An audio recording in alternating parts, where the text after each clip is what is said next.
गुरुभ्यो नमः अस्मत्परमगुरुभ्यो नमः अस्मत्सर्वगुरुभ्यो नमः मातृभ्यो नमः पितृभ्यो नमः मातापितृभ्यो नमः श्रीमते नारायणाय नमः श्रीमते विश्वक्सेनाय नमः श्रीमते रामानुजाय नमः श्रीमते हयग्रीवाय नमः कये लहरीं हसकलहरीं सकलहरीं श्रीमात्रे नमः ज्ञानानन्दमयं देवं निर्मलस्फटिकाकृतिम् आधारं सर्वविद्यानां हयग्रीवमुपास्महे నిన్నటి వరకు 85 శ్లోకాలు చెప్పుకున్నాం.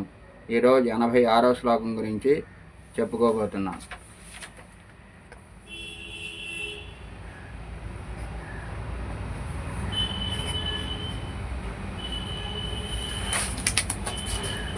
ఈ శ్లోకంలో శంకరాచార్య గారు జగన్మాత తాలూకా ధరించినటువంటి కాలి అందెల ధ్వనిని గురించి వివరించారు.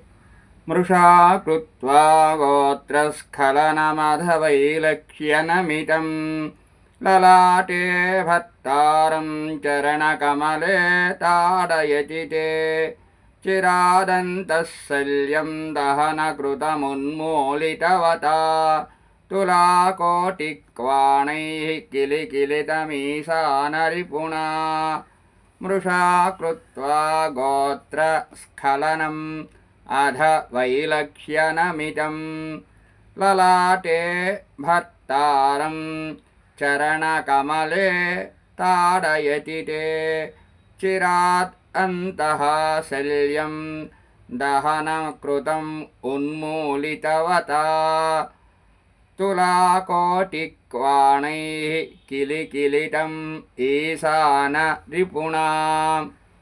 ఓ జగన్మాత, మృష అకస్మాత్తుగా ఉన్నట్టుండి తెలియకుండా పొరపాటున గోత్రస్ఖలనం మరొక నాయిక పేరును పలుకుటను, గోత్రమనగా పేరు, స్ఖలనము అంటే జారడం, కృత్వా చేసి, అధ అనంతరమందు ఇతర నాయిక పేరును పొరపాటున పలికిన తర్వాత వైలక్ష్య ఏమి చేయడానికి తోచక, లక్ష్యము లేకపోవడం వైలక్ష్యం, నివ్వెరపాటుతో నమితం పాదాలకు నమస్కరించిన భర్తారం భర్త అయిన పరమశివుని తే నీ యొక్క చరణకమలే పాదపద్మముల చేత లలాటే నొసటియందు నిడల ప్రదేశమందు తాడయతి సతి తన్నినదుగు అగుచుండగా నీవు నీ పాదపద్మముతో శివుని నొసటిపై తన్నగా చిరాత్ చాలా కాలము నుండి తన హృదయములో నిలిచి ఉన్నటువంటివన్నీ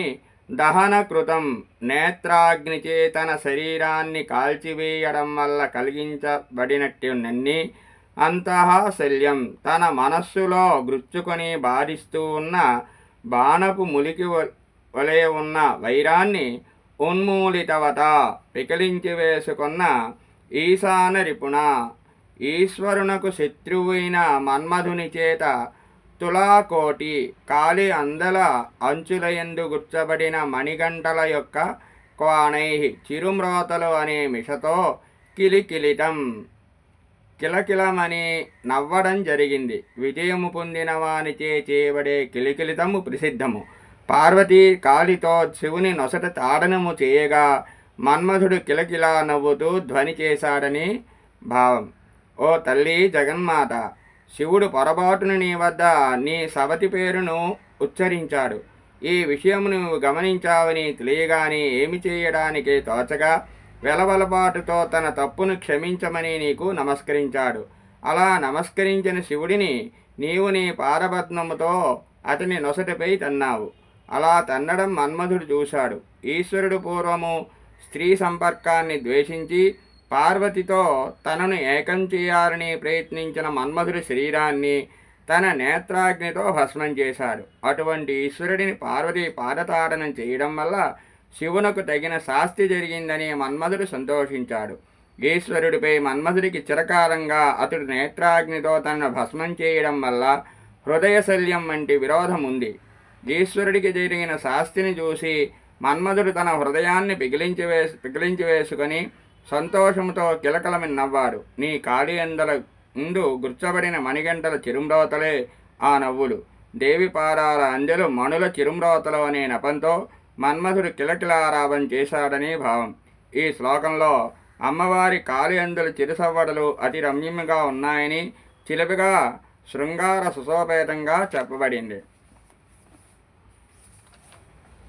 స్వస్తి ప్రజాభ్యः పరిపాలయంతాం న్యాయేన మార్గేణ మహిం మహేశాः గోబ్రాహ్మణేభ్యः శుభమస్తు నిత్యం లోకాः సమస్తాः సుఖినో భవంతు స్వస్తి.